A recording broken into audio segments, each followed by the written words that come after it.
বাংলাদেশ সীমান্তের কাছে চিকেনস নেক হিসেবে পরিচিত শিলিগুড়ি করিডোর ঘিরে সম্প্রতি ভারতের কিছু সামরিক তৎপরতার খবর নিয়ে চলছে নানা বিশ্লেষণ। সীমান্তের কাছে আসাম ও উত্তর দিনাজপুরে দুটি আর্মি স্টেশন বা সেনা ঘাঁটি স্থাপনের কাজ শুরু করেছে ভারত। বিবিসি বাংলার এক প্রতিবেদনে জানানো হয়, ভারত ও বাংলাদেশের নিরাপত্তা বিশ্লেষকরা বলছেন শিলিগুড়ি করিডোরের সুরক্ষা নিশ্চিত করাই সম্ভবত ভারতের সামরিক সক্ষমতা বৃদ্ধির মূল উদ্দেশ্য।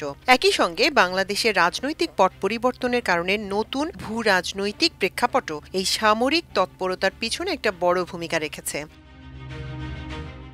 বিশ্লেষকদের কথায় চিকেনস নেক তথা শিলিগুড়ি করিডোর ভারতের আঞ্চলিক অখণ্ডতা ও নিরাপত্তার প্রশ্নে খুবই স্পর্শকাতর একটি এলাকা। এটি ভারতের উত্তর পূর্বাঞ্চলীয় 7 রাজ্য বা 7 সিস্টার্সকে সংযুক্ত করেছে। আবার এই এলাকায় একাধিক দেশের সঙ্গে ভারতের সীমান্ত রয়েছে। চীন এই অঞ্চলে আধিপত্য বিস্তারের জন্য যে তৎপর রয়েছে সেটিকে মোকাবেলাও ভারতের একটি বড় লক্ষ্য বলে সামরিক ও নিরাপত্তা বিশ্লেষকরা বলছেন।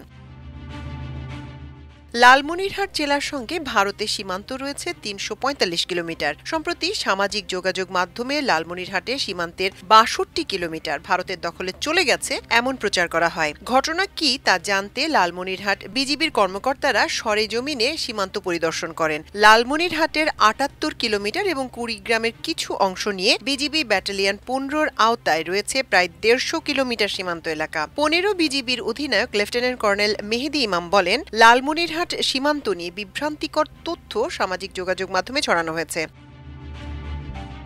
সীমান্তের পরিস্থিতি সম্পূর্ণভাবে স্বাভাবিক রয়েছে বলে উল্লেখ করেন বিজিবির এই কর্মকর্তা। তিনি জানান, ভারতের সীমান্তরক্ষী বাহিনী বিএসএফ এর সঙ্গে নিয়মিত যোগাযোগ এবং যৌথ টহলও চলছে বিজিবির। ধরলা নদী ভারত ও বাংলাদেশের একটি আন্তঃসীমান্ত নদী। লালমনিরহাট সীমান্তে মোগলহাট বিওপির কাছে এই নদী দুই দেশে বিভক্ত। মোগলহাটে ধরলা নদীর তীরে গিয়ে দেখা যায় বাংলাদেশের বাসিন্দারা সীমান্তের নির্দিষ্ট দূরত্বে মাঠে কাজ করা, নৌকা চালানোর মতো স্বাভাবিক কার্যক্রম করছে। মোগলহাট সীমান্ত চৌকিতে পাহারায় আছে সীমান্তরক্ষী বিজিবি সদস্যরা। সীমান্ত এলাকার বাসিন্দারা জানান, জমি ভারতের দখলে চলে যাওয়ার মতো এ ধরনের কিছু লালমনিরহাট সীমান্তে ঘটেনি। একজন স্থানীয় মেম্বার বলেন, এটা সম্পূর্ণ ভুয়া খবর, বানোয়াট কথা। সীমান্ত এলাকার গ্রামবাসী জানান, সৈন্য সমাবেশ বা অনুপ্রবেশের মতো কোনো ঘটনার অস্তিত্ব নেই। তবে সীমান্তের কাছে যাদের বাড়িঘর ও জমিজমা আছে এবং মাঠে চাষাবাদ ও কাজকর্মে নিয়মিত যাতায়াত করেন, তাদের অভিজ্ঞতা হলো ভারতীয় বিএসএফ বেশ কড়া পাহারা দিচ্ছে। গত ৫ আগস্টের পর থেকে লালমনিরহাট সীমান্তে বিএসএফ বাড়তি সতর্কতা দেখা যাচ্ছে। সীমান্তে বিএসএফ এর টহল এবং জনবল বৃদ্ধির বিষয়টি নজরে এসেছে স্থানীয়দের। ভারতের উত্তর পূর্বাঞ্চলে অন্তত ২টি আর্মি স্টেশন বা সেনা ঘাঁটি তৈরি করছে। এগুলো হলো আসামের ধুবড়ী এবং উত্তর দিনাজপুরে চোপড়া সেনা ঘাঁটি। এই জায়গা দুটি বাংলাদেশ সীমান্তের খুব কাছাকাছি।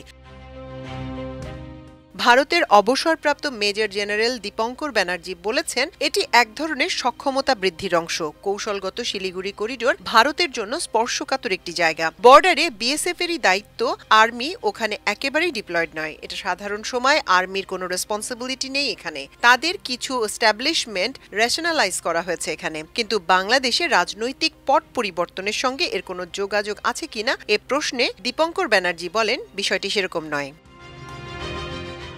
মাল্টিমিডিয়া ডেস্ক, আমার দেশ।